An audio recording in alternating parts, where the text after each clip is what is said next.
And tonight we follow up on a story we brought you out of Decatur. Decatur Public Schools have updated their policies and what they're calling an effort to create a safe and focused learning environment. One of the most talked about changes, students who come to school smelling like marijuana will be asked to change clothes before returning to class. Our Brianna Moreland talks to the district about how they plan to fairly implement this policy. Brianna?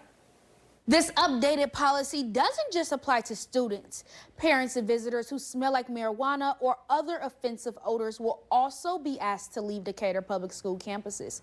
But with marijuana now legal, questions remain about how the district will fully enforce this rule with parents. Well, it's certainly legal for purchase, but it is not in terms of that scent violation, right? That becomes a personal violation of someone's space, especially if it's impacting the learning environment.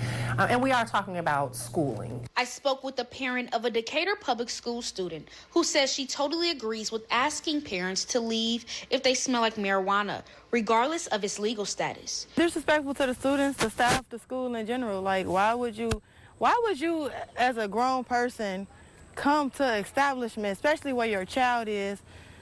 That's bad role modeling. Dr. Danielle Lesby, Director of Student Services with Decatur Public Schools, says this decision was driven by data looking at infractions and what impacts the learning environment, creating a safeguard for students.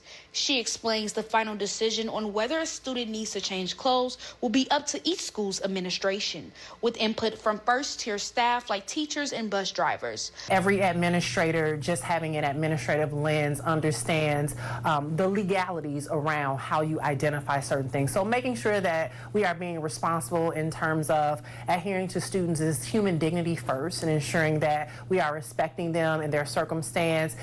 Lesby says if a student is a repeat offender, the district will take additional steps to provide support. So when we do identify those frequent instances, we have more resources available for family outside of just the search for students in the building, but we do have resources in our partnerships with a variety of sources to help support families who have outstanding needs.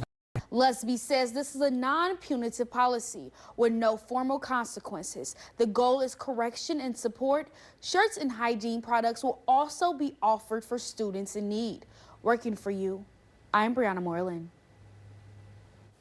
Thank you, Brianna. The first day for school for Decatur Public Schools is Wednesday, August 13th. And another new development, 1 in 5 high school students say they've had encounters of bullying at school. According to the CDC, the Ball Chatham School District is working to combat it with one simple method: Safe to Help Illinois.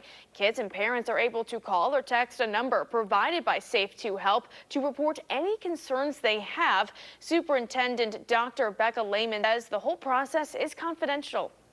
They're going to speak with an operator or text back and forth with an operator, and then that alert is going to be sent to our head of security, myself, the building principal, and the security officer at the building that's in question.